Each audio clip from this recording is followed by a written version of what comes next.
जय श्री कृष्णा। हर साल के ज्येष्ठ अमावस्या के दिन वट सावित्री का व्रत रखा जाता है और शनि जयंती भी मनाई जाती है। तो अमावस्या तिथि पितरों को समर्पित मानी जाती है। तो अमावस्या तिथि के दिन पितरों से संबंधित कार्य जैसे कि श्राद्ध, पिंडदान, तर्पण आदि कार्य किए जाते हैं। वहीं पर इस दिन वट सावित्री का व्रत भी रखा जाता है। इस दिन सुहागिन महिलाएं निर्जल और निराहार व्रत रहकर अपनी सामर्थ्य के अनुसार फलाहार और जल ग्रहण करके वट सावित्री का व्रत रखती हैं और अपने पति की दीर्घायु की कामना करती हैं। बरगद के वृक्ष के नीचे सत्यवान सावित्री और यमराज जी की पूजा की जाती है। वहीं पर ज्येष्ठ अमावस्या को शनि जयंती भी मनाई जाती है।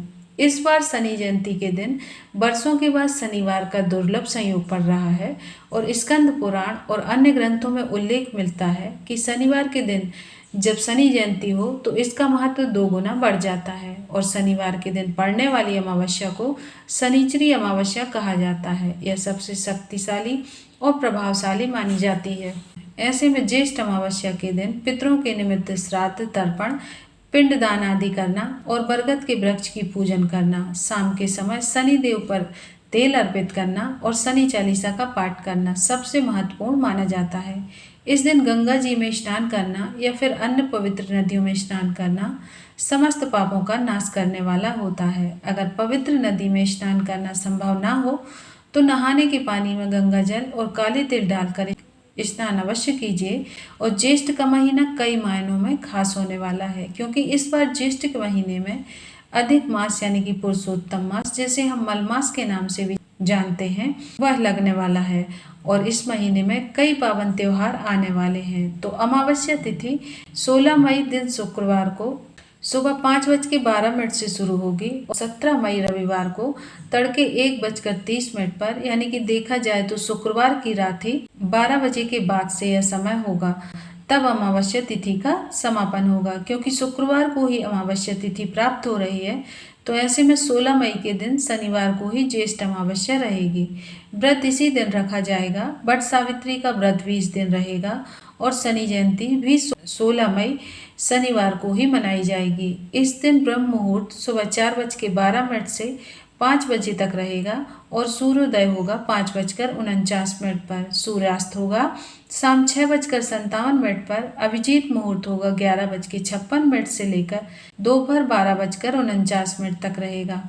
इस समय में आप पितरों से संबंधित कार्य कर सकते हैं और इस दिन अमृत काल दोपहर 1:15 से 2:40 तक रहेगा। यदि आपके यहाँ पर वट सावित्री की मुख्य पूजा दिन के समय में होती है तो आप अभिजीत मुहूर्त में या फिर अमृत काल में कर सकते हैं, और जिनके यहाँ पर सुबह के समय वट सावित्री व्रत की पूजन होती है वे ब्रह्म मुहूर्त से लेकर सूर्योदय तक वट सावित्री व्रत की पूजन कर सकते हैं। इस दिन सौभाग्य योग सुबह 10:25 तक रहेगा और इसके बाद में शोभन योग प्रारंभ हो जाएगा। तो इस दिन आप सौभाग्य या फिर शोभन योग में दान कर सकते हैं। इसके अलावा राहु काल सुबह 9 बजे से 10:30 तक रहेगा। इस समय में आप राहु और केतु से मुक्ति पाने संबंधी कोई भी उपाय या दान इत्यादि करना चाहते हैं तो आप कर सकते हैं। अमावस्या का दिन बहुत ही खास होता है, तो हमारे सनातन धर्म में बहुत ही पवित्र तिथि मानी जाती है। तो भूल कर भी इस दिन नाखून, बाल इत्यादि ना काटें, लहसुन, प्याज या किसी भी प्रकार की तामसिक चीज़ों का सेवन न करें और शाम के समय में आप घर के मुख्य द्वार पर एक दीपक पितरों के निमित्त अवश्य जलाएं।